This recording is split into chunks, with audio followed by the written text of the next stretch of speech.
Omajnanatimirandhasya Jnananjanasalakayam Chakshurunmilitam yenam Tasmai Shri Gurave Namaham.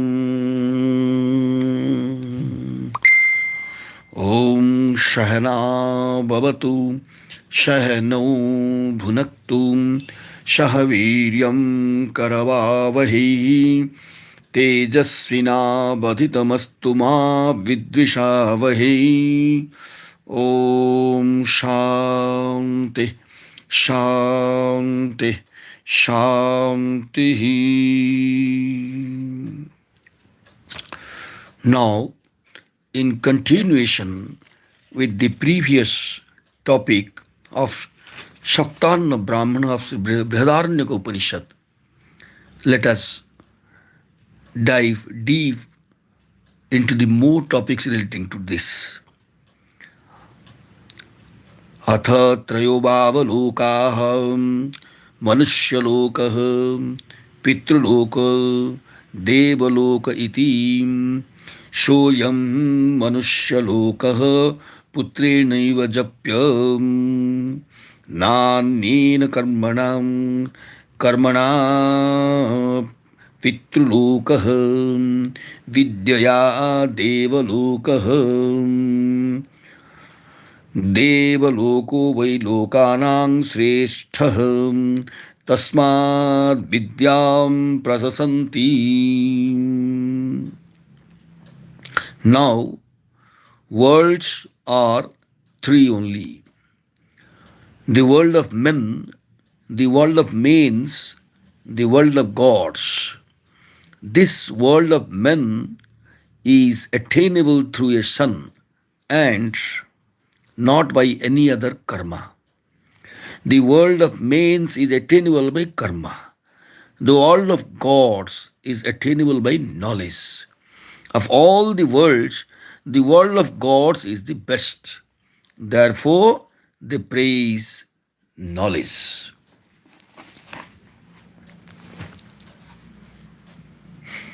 It has been observed by the seers of Upanishadic era that there are three worlds where beings flourish and live in three different levels of consciousness. They are the worlds of men, this physical world, of mains where the forefathers reside, and gods where celestials live. The world of men can be attained through progeny. As the next mantra explains, because the son alone becomes the means of accomplishing all karmas which the father has been unable to perform. The father, a dutiful son, earns name and fame for the father. Even after death, his name is remembered through progeny. Therefore, all wish for a son who take charge of their duties and perform them, and thus keep up the family's greatness. The father transmits the duties to the son for the same purpose. It is further said that this world is attained through no other means but through son alone, which means that the completion of actions is accomplished by the son only and not through the father's performance of karmas or meditation. The world of forefathers is to be attained through karma alone and not through son, not through meditation. It has been already said, in so far as he offers libations to the mains and raises progeny, he becomes their support, which means that by performing rites and sacrifices, he attains to the world of mains after death. There he enjoys the merits of his karmas, and on their exhaustion, he takes another body in this world. Similarly, the world of shining ones, the gods, is attainable through knowledge, understanding, and meditation, and by no other means such as progeny or sacrifice. It is so because this world of gods is very, very subtle. It cannot be acquired by material and gross instruments or means such as sun and rituals. Those who are able to meditate and understand the subtle meaning of the scriptures and practice meditation attain to the world of gods and become identified with those shining ones, that gods, by virtue of their purity and knowledge. The scripture speaks of taking charge of them. The Father is freed of all sorts of earthly and unearthly obligations which he owes to sages, forefathers, and gods. The Son who is thoroughly instructed becomes a medium in attaining all the three worlds. When the Father departs, he enters into the Son, says the Upanishadic mantra. He, together with his entire organs, the speech, mind, and prana, becomes identified with his Son. In this case, if anything that has remained undone by the Father through some reason or the other, and which might tie him to this earth, the Son fulfills that unaccomplished task and liberates his Father from those obligations. It is said that the father who has no son and who dies with his duties unfulfilled attains the hell, as known as Put. Because a son delivers his father from the hell called Put, he is called Putra. Through discharging the appointed and unfulfilled duties, the son helps the departed spirit of his father to attain a higher world.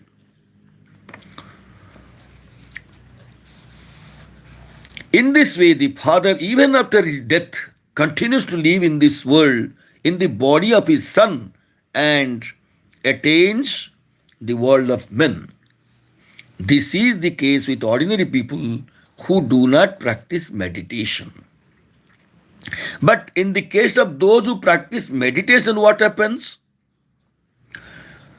These divine and immortal organs, speech, mind, and vital force permeates him. He becomes identical with Hiranyagarbha and is no longer bound to the earthly ties. This result reveals that this ritual come meditation is a spiritual one, unlike others which yield only temporal results. How does this meditation take place? The process is mentioned in this Upanishad following in the following three mantras. What are these mantras? We will see. Prithibhai chainamagne sa daivi bhaga vishatim shava daivi bhag jaja jadyadeva vadati tat tat bhavatim. From the earth and fire, the divine speech enters into him.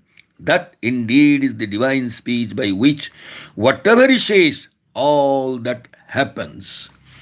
From the earth and fire, which are the body of the nature of speech, respectively, the divine speech enters into his Father, who has been freed of all earthly ties by his able and instructed Son. His vocal organ, having been disconnected from all evils, becomes identical with the cosmic speech. And just as a river becomes merged in the ocean, or the light of a lamp merges with the light outside, when the obstruction placed before it is removed, this divine speech of the cosmic form, and therefore a highly potential one, it has been then rendered pure by the removal of individuality, attachment, and falsehood, etc. Through this purified speech, whatever is said comes to happen because it is infallible and irresistible. This is to show that all powerful nature of the cosmic speech and the glory of one who identifies with it. With it means with cosmic speech through this meditation. Diva chainamaditya cha daivang mana avishati tadvai daivam mano yena nandi eva bhavati athana suchati. From the heaven and the sun, the divine mind enters into him. That indeed is the divine mind by which one becomes joyful and henceforth grieves not. Advasyainam chandramasascha deva prana avisati sa vai deva prano jasangsarang sa sangsarang sanapyatati atho narishyati sa evang vitsarveshang bhutanang atma bhavati yatesha devataivam sapajjathe etang devatang sarvani bhutanyavanti evam haivam vidam sarvani bhutanyavanti jadu king se mah prajaha suchanti amaivasang tadbhavati punyameva mungacchati naha vai devanang papam gacchati. Very interesting one. The divine prana from water and the moon enters into him.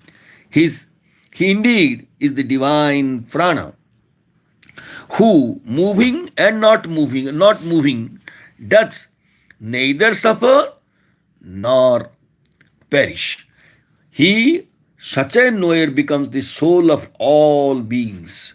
Just as this deity is, so is he too. Just as all beings worship that deity, so also all beings worship such a knower. Whatever these beings grieve, that grief indeed remains with them. Good alone goes to him. Sin indeed doesn't go to the gods. Likewise, from water and moon, the divine prana enters into the Father, and his mortal vital breath becomes unified with the cosmic prana. The cosmic prana does neither suffer nor perish because it is infinite in nature. Then, whether it is permeating individually or collectively, or is stationary in insentient objects, or moving in the sentient beings, is not affected by their material nature. We have observed before that this vital force is taintless and is never affected by the evils of the objects, which is all permeating. Now, whoever knows this understands well about this threefold division of the food in its cosmic nature and identifies himself with it, naturally becomes the self of all beings. He becomes their speech, mind, and vital force. Just as this deity, the cosmic prana, is, so is he also because of the fact of his union with the cosmic prana. He attains the state of Hiranyagarbha. Therefore, all beings worship and take care of this man who has become identified with the cosmic prana, even as they would worship the cosmic prana, which is none other than Hiranyagarbha. But by becoming the self of all, will he not be tainted by or affected by their evils and sorrows? That is the question. The answer is no. Because he has disidentified himself from all the limited objects and the senses. Sorrow or joy emerges as a consequence of the relation or contact between the senses and the respective objects, and the attachment arising therefrom. When this attachment is destroyed and the self is one with the cosmic being, what happens?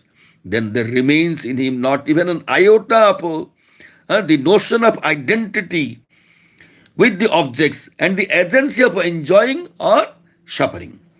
Once he has attained and identified himself with the unlimited and the infinite one, what happens? The notion of limitation and finiteness cannot exist. Hence, he who has attained oneness with the infinite cosmic being can never grieve, even though he has become identified with all.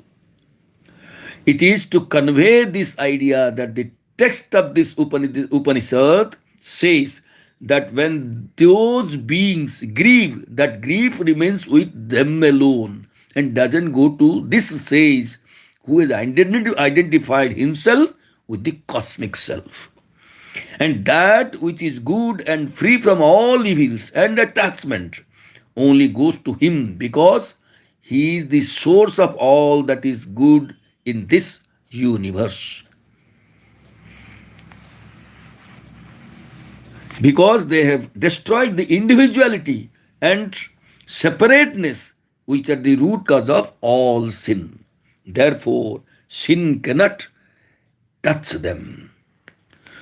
अथातो व्रतमीमांसा Prajapati कर्माणि सस्रुतिं तानि सृष्टान्यन्योन्येन स्पर्धन्तं वदिष्यामि वाहमिति वाग्गद्रीं द्रक्ष्याम्यहमिति चक्षुः श्रोष्यामहमिति श्रोत्रम् एवमन्यानि कर्माणि यथा कर्म तानि मृत्युः श्रमो भूत्वोपयेमि तान्याप्नोतुं तान्यात्वा मृत्युरुवारुन्धं तस्मात् श्राम्यत्येव वाक्ं श्राम्यति चक्षुः श्राम्यति श्रोत्रम् अथेममेव नाप्नोद्योऽयं मध्यमः प्राणः तानि ज्ञातुं दध्रिणीं अयं वै न श्रेष्ठो यः संचरं सा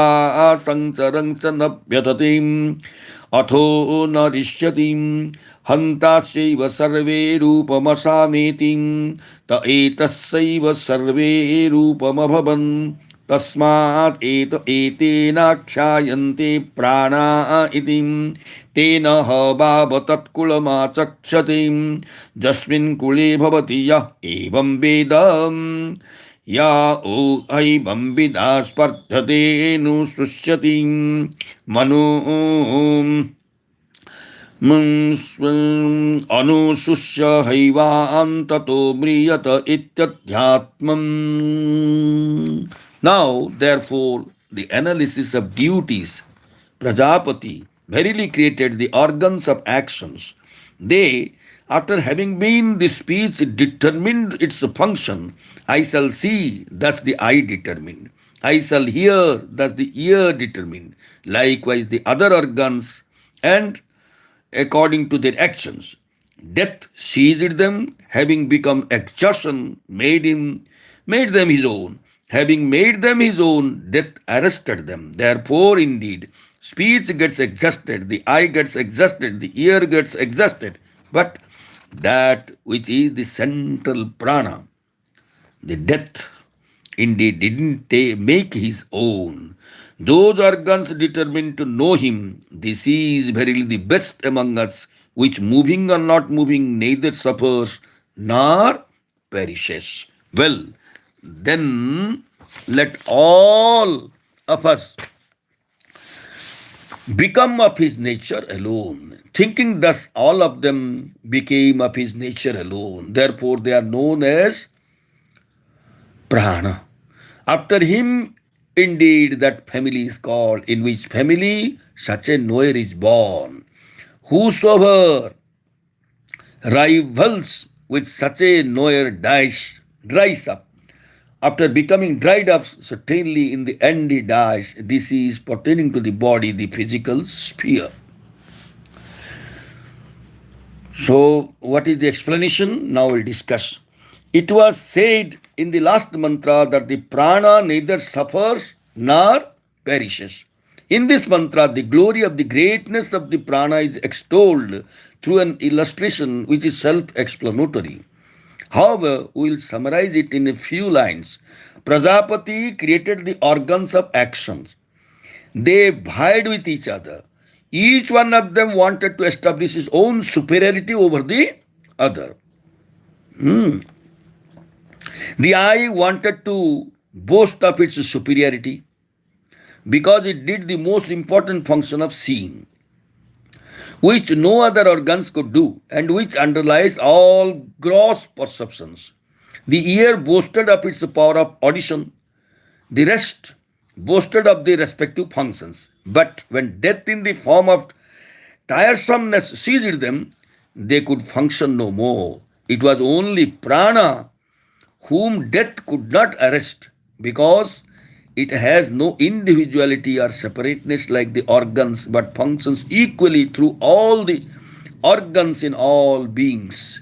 Thereby, the senses realized that it was Prāṇa alone that is their support, but for whom all of them would die out. They started to function in unison with Prāṇa. Consequently, they adopted the nature of that Prāṇa in them. Therefore, they function under the mastership of Prāṇa. They are called Prāṇas because Prāṇa alone is responsible for their respective functions. So, we will discuss the topic further tomorrow. Om Purnamadah Purnamidam Purnaat Purnamudachyate Purnasya Purnamadaya Purnameva Vasishyate. Om Shanti Shanti Shanti. Hari Om Tat Sat. ब्रह्मार्पणमस्तु. ॐ यो ब्रह्माणं विदधाति पूर्वं यो वै वेदांस प्रहिणोति तस्मै तगुंहदेवमात्मबुद्धिर्प्रकाशं मुमुक्षुर्वै शरणमहं प्रपद्ये. Om Shanti Shanti Shanti. Om Swasti na Indro Vriddhasravaha Swasti na Pusha Vishwavedaha Swasti nostarksho Arishtanemihi Swasti no Brahaspatir Dadhatu. Om Shanti Shanti Shanti. Hari Om Tat Sat.